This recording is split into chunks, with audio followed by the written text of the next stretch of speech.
Welcome to the Swing Trading with Cycles channel. This is where we time the market without predicting the market. We're going to look at the Dixie today, the dollar index. And as always, we really focus on price action. We'll use cycles as a way to augment that price action analysis, a way to really make it, to simplify it in some sense. So we're going to start with the daily chart and tons of content on cycles, written and video content. Take a look at the links in the description. So today, this is day 13 of this daily cycle, and more important than the day it is the pattern that we're seeing, the price action pattern. So this is a bearish outside candle, right? Because, and I'm zooming in here. And by the way, it's October 22nd. So we had our full weekly candle, full week. So this is your candle from October 21st, Friday. And we're like, this made a new high, actually tested this level up here, and then came down and became red, and then made a new low. That's called an outside candle, when it makes a new high and a new low. In this case, because it's red, it's bearish, right? Because it's heading lower. This was also a bearish outside candle, notice, right? We made a new high above, it's because it's always relative to the candle that came before it, right? So we made a new high above this candle here, and then we came down, made a new low once we went below this candle. And you can see we just kind of consolidated after that. This was another bearish outside candle. So just showing the examples of the other ones that have come before. And notice that one actually was the top, day 11. And then we got some good downside follow through. Now maybe we get a similar thing here. Takes us down to around the 110 area. So another like 2% down easily. I think ultimately we probably test like the 108 area. But this all has the look of a daily cycle that is now topping out on day 13. You could also quibble and say this was in a daily cycle low, and we're actually on day 28 of this same daily cycle, and the top was day 11. So it's very left translated. I hope you caught that, right? Like, think about that. If this isn't a daily cycle low and this is still the same daily cycle, then 13 days plus 15 is 28 days, and your top was still day 11. So this whole thing is still one cycle, potentially. It doesn't really matter as much. It's more about the price action. We are making lower highs, and this was a pretty vicious double top. Now notice these lines here are drawn because this was acting as this big bearish outside candle, right, was acting as your new sort of swing high, right, potentially. And we did get a swing high when we went below this level here. So anytime we went below this line, that makes this a swing high. Anytime we go above this line, that actually makes this a swing low. That's one way to kind of think about it, kind of binary, right? And so it's not a coincidence, right, that we came up and tested this level here on Friday and then just failed, could not make it through. That's a pretty big sign. And so if we think about the weekly chart, more significant, we've had a high since week 17 that we haven't been able to get back above. We had some downside follow through, important to understand how candles change as they form, right? This was a very red candle at one point, right? Because we know that because, and I'll just zoom in here. We know that because it opened here. And so at one point it was very red. The price action was all the way down here. And then we rocketed back up. It actually went from red to green, closed as a hammer, then got a little follow through in the next week, but then really kind of stalled out. And now this is that a bearish outside weekly candle? Yeah, it is. So the daily outside bearish outside weekly, the daily outside bearish candle actually created a weekly bearish outside candle. So we made a slight higher high above the high from this week. And as you can see, we closed below the low of that previous week so the week of October 10th. And the low was 112.147. So again, the same way that pattern is bearish on the daily chart, it's even more bearish when you see it on a weekly because it's a higher time frame. This is week 20. So it also tells you, we are pretty deep in the weekly cycle. So it doesn't mean we have to decline for a long time. But yet at the same time, we had this weekly cycle that was 33 weeks. So it tells you the decline can last. This was 26 weeks. And so again, this is only week 20. Structurally speaking, this big candle here from the week of September 19th is what is kind of holding everything up. You can kind of notice this is essentially just kind of a bull flag off of this candle.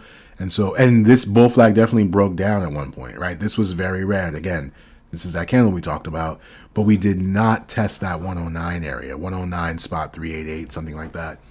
We sprung back up, right? It was a false breakdown. But now we're about to kind of retest that level. And now it's going to be a question of, do we get down all the way down here to this line? Does it hold? Do we sink deeper? And for that, we look at the monthly chart. So we think about the cycles, right? And again, cycles are just a way of characterizing the rally. We've had a rally for 20 months so far, right?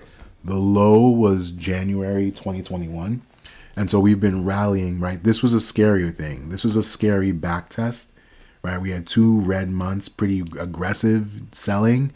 And it looked like, oh my God, we're going to make a low. And then since then, it's just been a kind of a rocket ship. You've had these little red months in between, but it's really kind of moved pretty. And this last like 4 months, I mean, look at this, just kind of vertical move. I mean, obviously, this was a tough month to trade, July, this big pullback. But then we got the just rocket ship. So the September candle has a pretty wide range, right? The high is at 114 spot 778, and the low is at 107 spot 702. And so right now we're just an inside candle. We've been oscillating. We were green at one point, now we're red again, but it's just a doji because we're right next to, like, the price right now is not very far from where it opened, even though we had this brief excursion to the upside and this brief excursion to the downside. So just a lot of frustrating action, a lot of choppiness. And so it'll be a question of, how do we close out this month of October? I suspect we'll close as an inside month, so we'll stay inside this range. And then that'll set us up for, how does November open? Right now, think about this, right? Based on the shape of this candle, the November candle is setting up to open as an inside candle, right? Because of all this wick here, right? It's either going to open on the right, on the upside of this range or the downside. But either way, it looks like it's going to open as an inside candle. That said, there are still 6 trading days left for the month. So that's a lot of price action that could develop. And, you know, a 2% move in the dollar could really kind of sway this pretty aggressively. So keep in mind, the open price on this is 112 spot 173. So if we get above that, we go green again. That's important. That's kind of your pivot point to think about it. And if you think about the context of a 3-year cycle, that's 36 months. The top is probably not last month, month 20. This is currently month 21. You could easily see a world where we're going to get a top more like month 25, 26. Who knows? Maybe even month 30. Because even if we get a top on month 30, if the cycle is going to be 36 months, that still means 6 months of a downtrend, which is pretty aggressive, right? Like, that's still a lot of downside. So would not be crazy to see it rally for, like, you could see this one went 27 months. You know, this rally here went 40 months, right? So you have to just be kind of prepared for the kind of a situation where we kind of rally much further than anyone is kind of anticipating. And we would expect that low around January 2024 is the idea. I'll take a quick peek at TLT as well, because my God, the downside on this one, and as I mentioned in previous videos where I reviewed this 87 area, again, I call these areas, zones, not necessarily specific levels. It's really just a question, and that's another like $6 down, so another 7%, let's call it. This thing is just falling off a cliff. We had this little brief pause, and then we just fell again. And so even if we're going to go significantly lower from here, we're going to need a lower high at some point. We're going to need some kind of rally. And this is your monthly chart. On the weekly chart, we've talked about this. This was your weekly cycle low on week 31. This whole thing was one daily cycle that was really stretched. And the notion was, well, the first daily cycle can't fail.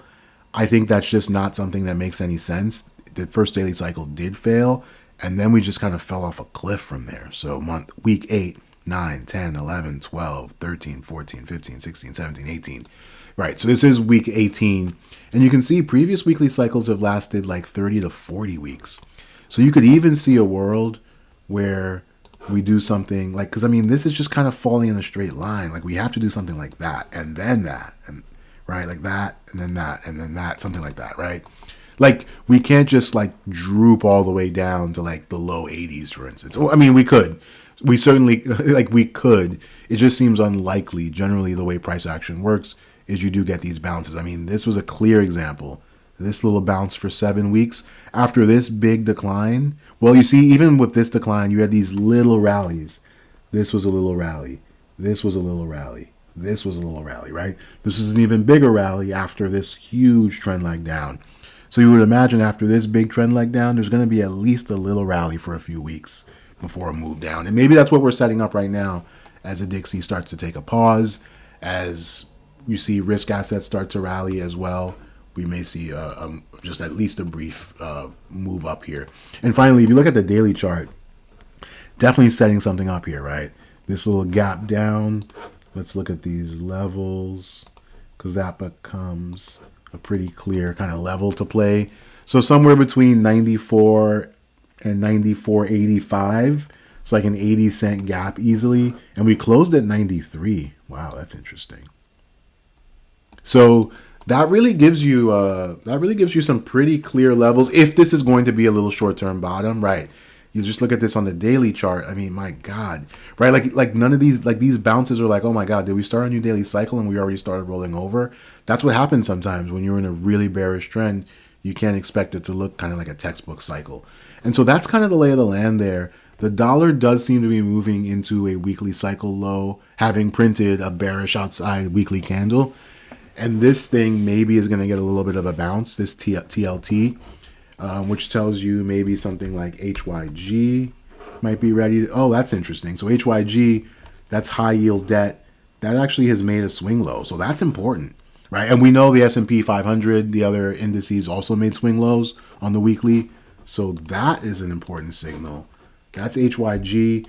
And LQD, we know, actually was below the pre-COVID low, and that actually made new lows. So that's interesting. High yield is leading by quite a bit. You can see this is your COVID low for LQD. That's corporate.